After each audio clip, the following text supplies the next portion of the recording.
जब हम रेवलेशन 1 उसकी 11 में पढ़ते हैं तो उसमें लिखा, जो कुछ तू देखता है उसे पुस्तक में लिखकर सातों कलीसियाओं के पास भेज दे, Ephesus, Smyrna, Pergamum, Thyatira, Sardis, Philadelphia और लौदीकिया को। तो इन सातों कलीसियाओं को अगर आप देखेंगे तो वो यहाँ से कुछ ही किलोमीटर की दूरी पे हैं और वो तुर्की में पड़ती हैं। और इस मैसेज को देने से पहले परमेश्वर ने मुझसे कहा था कि कलीसिया को बोल कि वो सब बीमारों को आज के दिन, संडे के दिन वहां पे इकट्ठा रखें, क्योंकि आज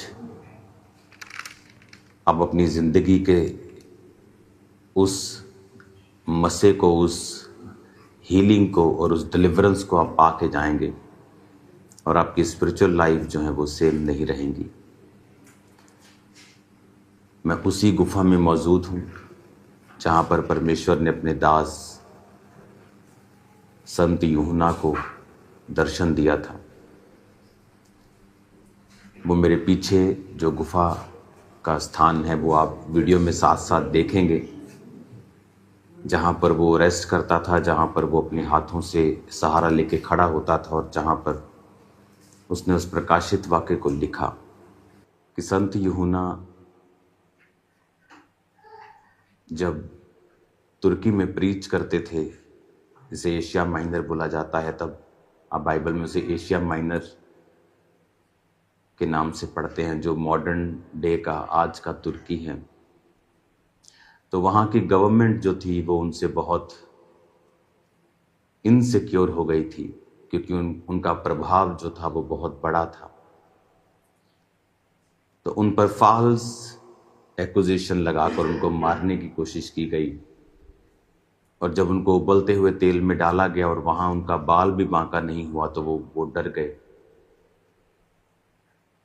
और इस पतमुस नामक टापू पर उन्हें बाकी कैदियों के साथ, क्योंकि यहाँ पर छोड़ दिया जाता था, ये बहुत दूर है। आज मैं एक शिप के सहारे से यहाँ पहुंचा हूँ और मैंने जो पहले आपको वचन दिया समोस से, जहाँ पर पौलुस अपनी तीसरी मिशनरी यात्रा के दौरान रुके थे, और आज जब समोस से हम यहाँ आए तो बहुत दूर ये आइलैंड है। और एक चीज़ जो मैं आपको दिखाना चाहता हूँ, अगर आप मेरे संग मुझे फॉलो करें तो मैं आपको ये दिखाना चाहता हूँ कि तो जब पतमुस टापू, मैं आपको ये गुफा से दिखा रहा हूँ जहाँ पर यूहन्ना ने लिखा था, और ये बिल्कुल मेरे सामने आप देख सकते हैं। अगर आप देखें जहाँ ये आदमी जा रहा है, ये वो गुफा है, ये अंदर। तो आप फ्री वीडियो में, मैं वहाँ पे था तो आप उसको देखेंगे साथ साथ वीडियो में। तो ये वहाँ पर हम अपने शिप को देखते हैं, और अगर आप देखेंगे इस पतमुस नामक टापू को, और इसको मैंने बड़े ध्यान से देखा है, वो समंदर अटैच है इसके साथ, और ये सारा एक ही टापू है, और ये पतमुस के साथ एक और टापू है। लेकिन ये अगर आप टापू बड़े ध्यान से, मैंने इसकी स्टडी की, अगर आप देखेंगे तो इसमें जितने पेड़ आपको नज़र आ रहे हैं ये सब बाद में लगाए गए हैं। ये आपको छोटे छोटे पेड़ जो नज़र आ रहे हैं ये सदियों से यहाँ नहीं है। और अगर आप ओरिजिनली इस टापू को देखेंगे तो ये ओरिजिनल ये ऐसा टापू था। जब यूहन्ना यहाँ संत आए होंगे तो ये वो इस तरह से दिखता था।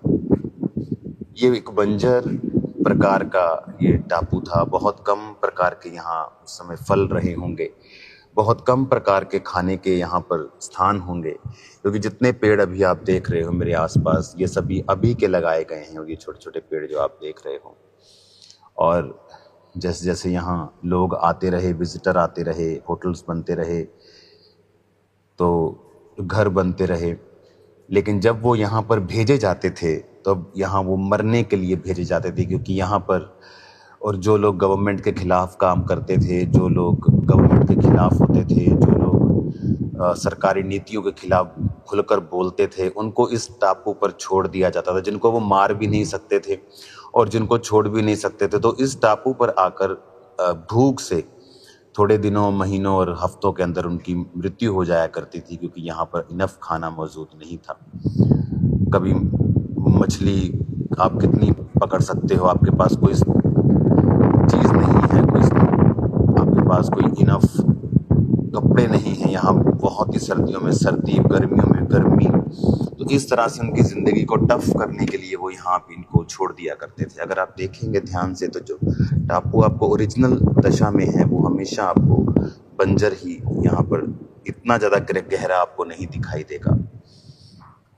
तो इस तरह से 95 ईस्वी में संत यूहन्ना पतमुस नामक टापू पर छोड़ दिए गए थे, और इस टापू पर जो लोग उनके साथ वो सजा भुगत रहे थे, उन्होंने उनको प्रचार किया, उनको बपतिस्मा दिया, क्राइस्ट का उन्हें फॉलोअर बनाया। और इस गुफा में जो एक वोल्केनिक केव है, यानी ये ज्वालामुखी के कारण एक केव बनी थी, और ये अब यहाँ तो आपको ये लकड़ी के नज़र आ रहे हैं क्योंकि ये बनाए गए हैं, लेकिन अंदर जो केव हमने देखी हैं वो टोटल एक पत्थर की एक गुफा है टोटल बनी हुई। और उस पत्थर की गुफा में जब आप देखेंगे उसे साथ साथ वीडियो में, तो वो वोल्केनिक ज्वालामुखी के लावा के साथ बनी गई एक गुफा है। तो वो इस जगह के ऊपर वो प्रार्थना करने के लिए आया करते थे, वो प्रीच करते थे नीचे लोगों को, यहाँ के जो कैदी थे उनको बैप्टाइज करते थे, और उसके बाद यहाँ पर वो अलग प्रार्थना करने के लिए, जिस तरह प्रभु यीशु मसीह अलग जंगलों में जाकर वो प्रार्थना करते थे, वो यहाँ पर भी वो प्रार्थना करने के लिए आया करते थे। तो जब वो प्रार्थना करने के लिए यहाँ पर आते थे तो तब परमेश्वर ने उनको यहाँ पर दर्शन दिया था, और उस दर्शन के दौरान जिस जगह पर वो प्रकाशित वाक्य पुस्तक लिखी गई, उस जगह को भी आप अभी देख रहे होंगे वीडियो में। एक बहुत स्ट्रॉन्ग मैसेज है जो परमेश्वर हमें देना चाहता है, और ये बहुत ही स्ट्रॉन्ग मैसेज परमेश्वर हमें देता है। क्या पता चलता है, 95 में जब वो यहाँ पे आए और परमेश्वर का प्रकाशित वाक्य उन्होंने हासिल किया, उसके बाद जिस सरकार ने उनको पनिश किया था उस व्यक्ति की डेथ हो गई, और उसके बाद जो नया राजा वहाँ बैठा वो क्रिश्चियंस के लिए थोड़ा दर्द रखता था, उनके साथ कॉपरेट करता था। उसके बाद संत यूहन्ना को वापस उसी स्थान पर बुला लिया गया और वो यहाँ से चले गए, और वहाँ पर फिर वो अपनी ज़िंदगी के बाकी बुढ़ापे के दिनों को उन्होंने बिताया। इसका मतलब हमारी लाइफ में आने वाली परसिक्यूशन, सताव भी एक गहरे और एक दूरदर्शी मकसद के साथ वो हमारे जीवन में आते हैं, जो हमें दिखाते हैं विजन को, और कुछ ऐसा स्थापित कर जाते हैं जो आप किसी भी तरह से स्थापित नहीं कर सकते, अपनी प्रार्थनाओं से भी नहीं कर सकते। मैं आपको बताना चाहता हूँ, जिस ग्रीस देश में मैं मौजूद हूँ, यीशु मसीह के जन्म से 350 साल पहले यहाँ एक राजा हुआ था जिसका बहुत नाम है अलेक्जेंडर द ग्रेट। वो राजे ने अपनी छोटी उम्र में ही इस पूरे एरिया को कैप्चर कर लिया था।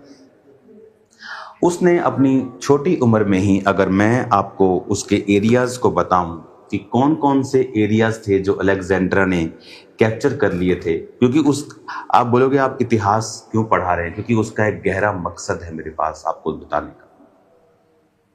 इस ग्रीस में अलेक्जेंड्रा जो राजा था उसकी ताजपोशी की गई थी, इसी ग्रीस में जहां मैं आपके साथ बात कर रहा हूं।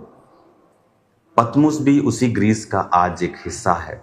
उस समय ये अलग तरह से अलग टेरिटरीज के अधीन था। तो जब आज आप देखते हैं, उस समय ये ग्रीक राजा, ग्रीक किंगडम से अलेक्जेंड्रा पैदा हुआ, और अलेक्जेंड्रा ने पैदा मतलब कि उसका राज्य पैदा हुआ। और अगर आप उसके देश देखेंगे, जो उसने देश कैप्चर किए बहुत ही छोटी उम्र में, और वो कभी हारा नहीं। वो बीमार होके मरा था, कोई बोलते उसको पॉइजन दिया या कुछ भी दिया, लेकिन वो हारा नहीं। मैकेडोनिया से लेके Greece, Bulgaria, Albania, Egypt, Turkey, Syria, Israel, Palestine, Jordan, Lebanon, Iraq, Kuwait, Iran, Afghanistan, Pakistan, Bharat के कुछ हिस्से, Turkmenistan, Uzbekistan, Tajikistan, west to east अगर आप देखेंगे तो वो 4800 किलोमीटर लंबा, और दुनिया का 7वां अगर आज हम देखेंगे तो वो सबसे बड़ा राज्य था बाय लैंड। लेकिन उस समय इन देशों को वो जीत कर, और उसने ग्रीस की ग्रीक भाषा जो आज यहां बोली जाती है, उस भाषा को उसने इंटरनेशनली स्थापित कर दिया था कि यही भाषा यहां पर सब व्यक्तियों के द्वारा बोली जाएगी। कई बार हमें ऐसा लगता है कि परमेश्वर के पास सब चीज़ों का कंट्रोल नहीं है, क्योंकि फलाने देश में तो एक नॉन क्रिश्चियन सरकार है, और जो कामयाब हो रही है, जो मन चाहती है वो करती है, शायद परमेश्वर का वहाँ पे कोई भी कंट्रोल नहीं है। पर आप देखो, जब अलेक्जेंड्रा सब राज्यों देशों के ऊपर कब्जा कर रहा था और अपने राज्य को फैला रहा था, और ग्रीक भाषा को उसने स्ट्रांगली लागू कर दिया, और देखो उसको नहीं पता था, क्योंकि वो तैयारी हो रही थी मसीह के आने की, कि जब मसीह आएगा तो अगर मसीह की भाषा, अगर वो जिस देश में था, अगर थोड़े से ही भाषा उस देश में थोड़े से लोगों को ही मालूम होती, तो सुसमाचार को फैलाना बहुत ही मुश्किल था। आज की इंटरनेट की वो दुनिया नहीं थी, प्रिंटिंग प्रेस की दुनिया नहीं थी, लोग लिख कर भेजते थे। तो उस समय परमेश्वर ने पहले ये अलाउ किया कि वो राजा ग्रीक भाषा को पूरे राज्य में, और उसके राज्य को बड़ा किया, और उसके 300 साल बाद जीसस क्राइस्ट का जन्म हुआ, और यूनानी भाषा में नया नियम लिखा गया, क्योंकि यूनानी भाषा अब इन सब देशों में बोली जाती थी, और उसका बड़ा प्रभाव था, और वो एक इंटरनेशनल तब लैंग्वेज थी। तो इसीलिए परमेश्वर का जो सुसमाचार है, जो क्राइस्ट की गॉस्पल है, वो इसीलिए वहां पर फैल सका, और बहुत तेजी के साथ वो फैला। हालेलुया, तारीफ करो जितनी हाथों में ताकत है, जितनी हाथों में ताकत है। हालेलुया। कई बार आपको लगता है कि ये लोग ऐसा कर रहे हैं, ये अन्य जाति लोग ऐसा कर रहे हैं, लेकिन मैं आपको बता रहा हूं, ये क्राइस्ट के उसके प्लान से, उसकी योजना से बाहर नहीं है। परमेश्वर सब चीज़ों के ऊपर अल्टीमेटली कंट्रोल रखता है, और सब चीज़ों के ऊपर निगाह रखता है, और सब चीज़ें मिलकर भलाई को पैदा करती हैं जो मसीह यीशु से प्रेम रखते हैं। आज से मैं बहुत जल्द आपके बीच में हूँगा। आज और कल मैं यहाँ पे हूँ, उसके बाद मैं चला जाऊँगा वापस। तो मैं ही आपको बोलना चाहता हूँ, आज से आप इस पवित्र भूमि से, जब मैं आपको ब्लेस कर रहा हूँ, प्रार्थना कर रहा हूँ, आप 31 डेज के सब कलीसिया, अगर आपको कोई दिक्कत भी है तो भी आप ये रोजे रखेंगे। आप 31 डेज के लिए रोजे रख के आप परमेश्वर की बेदारी को, परमेश्वर की सुरक्षा को, डिवाइन प्रोटेक्शन को, और उसकी ग्लोरी को, कि खामबरा चर्च से, परमेश्वर के दास के जीवन से परमेश्वर की ग्लोरी फैले, और खुदावन की बेदारी हो, और सुरक्षा परमेश्वर की हो। आप ये मेरे लिए प्रार्थना करेंगे अगले 31 दिन, और चर्च की बेदारी के लिए, लोगों की बेदारी के लिए, भारत की बेदारी के लिए आप प्रार्थना करें। बाकी देश जो हमारे साथ हैं, हमारे पड़ोसी हैं, उनकी बेदारी के लिए आप प्रार्थना करें। आप इस समय जो देख रहे हैं ये नॉर्मल नहीं है। आज मैं उस गुफा के अंदर से आपको प्रीच कर रहा हूं। ये एक बहुत बड़ा प्रिविलेज है। इस गुफा के अंदर जो पास्टर हैं, आई थिंक उनकी एज 90 साल की होगी। आप वो फोटो देखेंगे मेरी उनके साथ। वो किससे बात नहीं करते यहाँ पे, वो जस्ट वो अपना काम कर रहे थे, क्योंकि यहाँ पर बहुत से लोग जो हैं वो विजिट करते हैं। तो मेरी एक छोटी सी मुलाकात के दौरान उन्होंने मुझे बहुत प्यार दिया, अपनी ब्लेसिंग, क्योंकि वो यहाँ पे रोज मीटिंग करते हैं इस केव के अंदर जहाँ पे परमेश्वर ने दर्शन दिया था। तो उन्होंने मुझे किस किया 2 बार और अपना प्रेम जो परमेश्वर का उनके हृदय में था मुझे दिखाया। और इस जगह से प्रीच करना ये पॉसिबल नहीं है। ये खुदा का डिवाइन फेवर है जो आप आज देख रहे हो। परमेश्वर की ब्लेसिंग जो है आप आज रिसीव कर रहे हो। मैंने बहुत सी टेस्टिमनी सुनी हैं कि इस जगह पे आने के बाद लाइफ सेम नहीं रहती, क्योंकि आप परमेश्वर के उस प्रेजेंस को आप महसूस करते हैं कि परमेश्वर का आत्मा यहाँ पे अपने दास को लेके आया। और देखो, जब प्रकाशित वाक्य लिख लिया गया 96 में वापस चले, यहाँ परमेश्वर सिर्फ उनको कुछ देने के लिए लेके आया था। लोगों के लिए वो सजा थी, लोगों के लिए वो पनिशमेंट थी, लोगों के लिए एक दास के ऊपर एक सरकार का कब्जा था। लेकिन स्पिरिचुअल रियलम में वो एक ओपनिंग थी, वो एक स्टार्टिंग थी, वो एक कारण था कि परमेश्वर ने अपने दास को उस रेवलेशन के साथ ब्लेस किया। उस जगह को भी आप देखेंगे कि जब परमेश्वर की आवाज तुरही के साथ उसे सुनाई दी थी, तो उस चट्टान में 3 दरारें पड़ गई थी अंदर, और वो दरारें अंदर पड़ गई थी, और दरारें आज भी वहां मौजूद हैं, जो त्रिएकता को यानी बाप, बेटा, पवित्र आत्मा को दर्शाती हैं, जो फादर को, सन को और होली स्पिरिट को दर्शाती है। हालेलुया।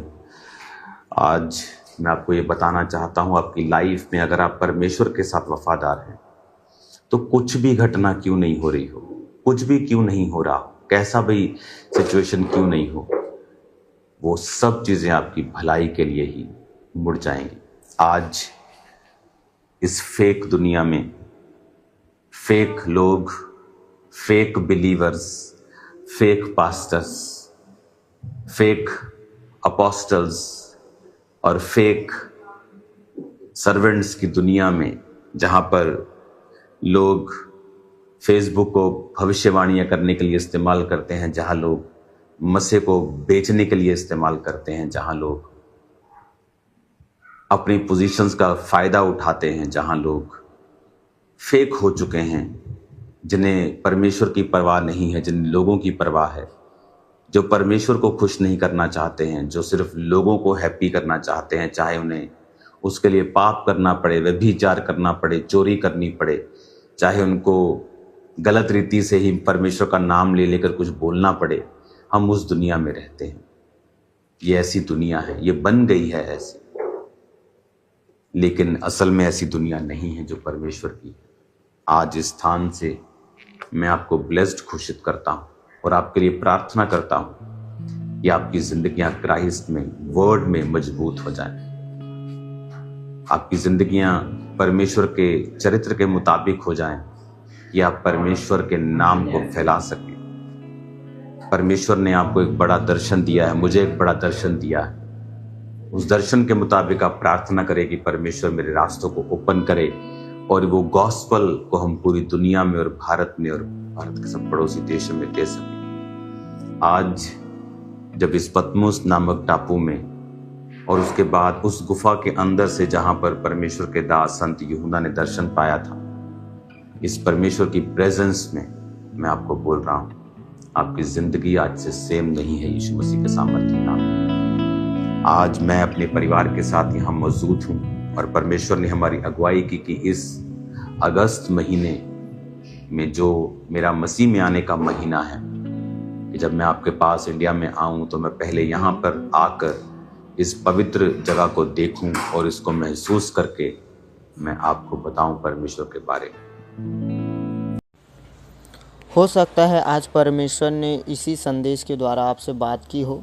यदि आप चाहते हैं कि ऐसे ही बाइबल आधारित संदेश आपको हर दिन मिलते रहे तो अभी इस चैनल को सब्सक्राइब करें और बेल आइकन ज़रूर दबाएं। इस संदेश को अपने परिवार, दोस्तों और उन लोगों तक भी पहुंचाएं जिन्हें आज परमेश्वर के वचन की ज़रूरत है। याद रखिए, परमेश्वर आपसे प्रेम करता है, वह आपको कभी नहीं छोड़ेगा और कभी नहीं त्यागेगा। मिलते हैं अगले वीडियो में परमेश्वर के वचन और जीवन बदल देने वाले वचन के साथ। God bless you. Praise the Lord.